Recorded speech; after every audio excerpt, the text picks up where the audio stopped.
Hello, you're listening to Finding Fixes, a podcast about solutions to the opioid epidemic. I'm Anna Boiko-Weyrauch. Our team is hard at work on season 2. We're looking to release a whole batch of episodes later this year.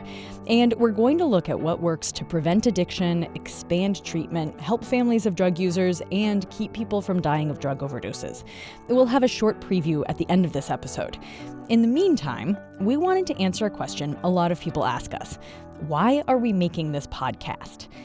So today, we're bringing you excerpts from interviews producer Kyle Norris and I did in October 2018. We each sat down with our friend Brie Ripley, who at the time was a producer at KUOW, Seattle's NPR station, and where I also work as a reporter. Here are some clips from our conversations with Brie. She started by asking us where the idea for Finding Fixes came from. Was there ever a personal connection to telling this story? Do you know anybody that is enduring a struggle with addiction? Like, I'm wondering why this story for you, like why finding solutions? For me, it was that I was seeing opioids everywhere. Mm-hmm. So the last time I told this story, I cried. It's okay to cry with me. I'll probably ask you for a hug. You can say yes or no. It's okay. I won't be offended, but yeah. So a few years ago, I was living in Denver, and I was working at a public television station, and a really nice woman named Helen who works in accounting. We were at a chili cook-off around this time of year, and I had seen her daughter around, and I was like, "Oh, is your daughter and your son? Do you have a son?" Like I couldn't, And she was like, "Oh, I do have a son, but he's no longer with us." And she was wearing a cardigan, and she opened up her cardigan, and she had a photo button of her son's face who died of a heroin overdose. And she became an advocate. She would testify at the legislature, and she was really involved. And then fast forward a few years, and I was doing some stories on the Washington State Convention Center. I was walking around downtown.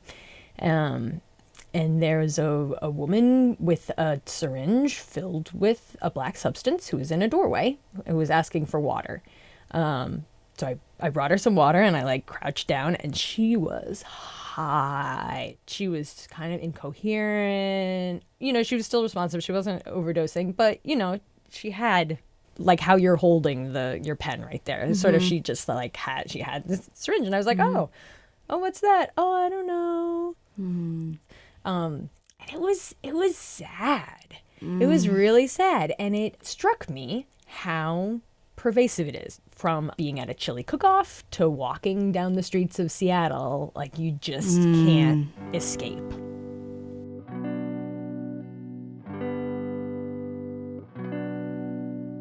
I'm lucky enough that nobody in my family or among my friends have overdosed or are on opioids that I know right now. I bet it maybe they are. Maybe I don't know.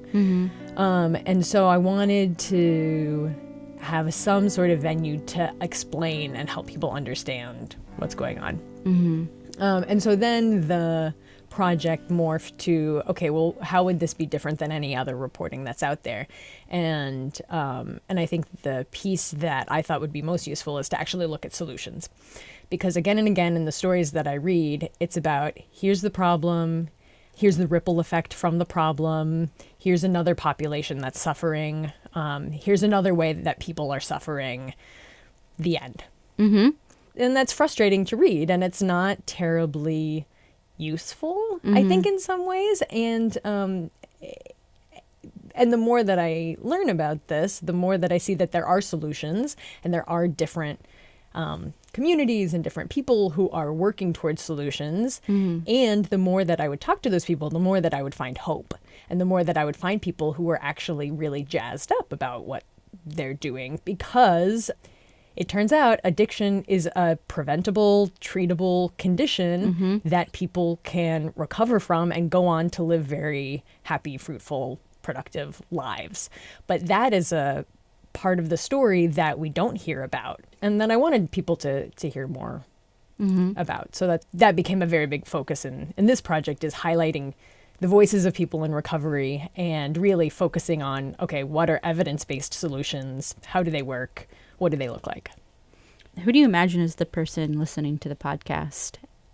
One person is somebody who has a family member or a friend who has addiction and doesn't know what to do, but wants to learn more about it, wants to understand. Another sort of profile is somebody who doesn't have a personal connection to somebody with addiction, but has to deal with the ramifications of the opioid epidemic in their professional life. So, for example, I talked to a city council member of a small town in Snohomish County, and they were trying to figure out what to do. People were using drugs, dealing drugs downtown. There were needles everywhere, and they were like, we don't really know what to do about it except to ban them from downtown. We're trying to figure out what to do. Producer Kyle Norris told Brie he wants to reach people in helping professions. Officers affected by this, healthcare professionals who are bumping up against this, medical providers bumping up against this, social workers, that I say. So kind of people who are also in the loop. Hopefully we can sort of shed light on this and they can learn some other things that are happening. It'd be awesome to be of service to the professionals and people struggling with addiction. Was there a solution you weren't aware of before reporting? I didn't know much about this topic, so it was all pretty new to me. Compassion, I guess, would be the answer. Can you speak more to me about that and where it shows up in the series? Yeah, I mean, even just episode 1, right? The clinic, the practitioners are not very judgmental. They're very compassionate. Jeff would ask people, when's the last time you did drugs? And people would be like, a few hours ago, I did cocaine, then I did meth, then I did smoke pot, and then I did that. And I'm like, I had never heard that. And Jeff just didn't blink and was like, okay, so I'm a little concerned because you did an upper and a downer. And so I'd let's just keep your eye on, if you feel this, da-da-da, you should go to the ER. Just kind of some really compassionate advice. So that would be one way. Or even the police officers and social workers who I hung out with, there was just, I got the sense that they were talking to them like they would talk to someone they knew and loved. What I'm curious about is what's the function of hope when it comes to the opioid epidemic? It would be too much, I think, without hope. And there is hope. People are changing. I mean, some of the people we followed have made huge changes. So I think hope always moves the story forward. Without talking about what people are doing and what the solution is, if there is a solution, if there is progress being made, which there is, at least, small pockets. Without covering that, you're not telling the whole story. So I wanted to tell the whole story. Without talking to the people who have recovered, you're not telling this whole story.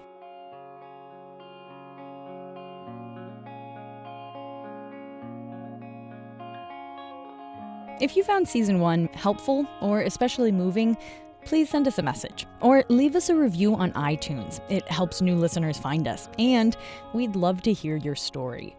And now, some exciting updates. 8 new episodes are coming out this fall in season 2. In this season, we're going to systematically walk through different solutions to the opioid epidemic, from keeping teens away from drugs, to helping families, to how to stop people from getting hurt or dying from opioids. We're looking at prevention, family support, treatment, and harm reduction. We're going to keep looking at addiction, but we're also looking at how to treat chronic pain and the scars from trauma. Here are some of the voices you'll hear in season 2.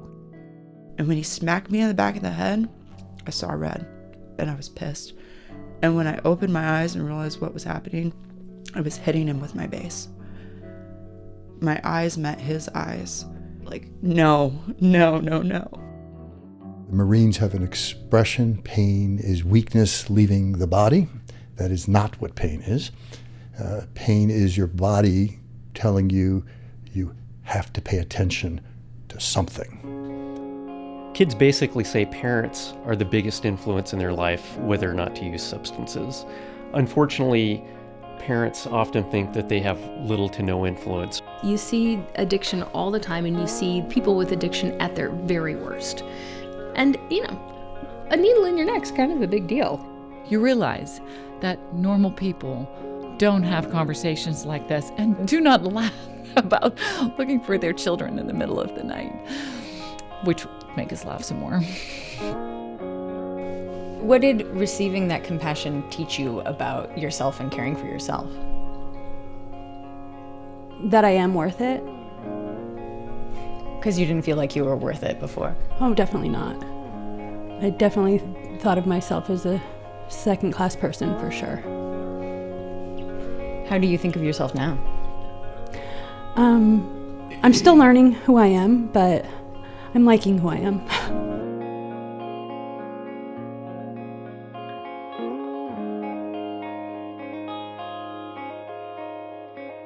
Finding Fixes is a project of Investigate West, a nonprofit journalism organization working in the public interest.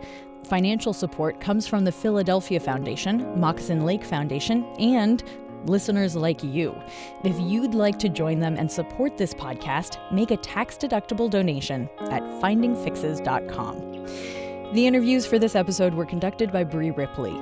This episode was produced by Nicole Galtland and me, Anna Boiko-Weyrauch. Music by Jake Weholt.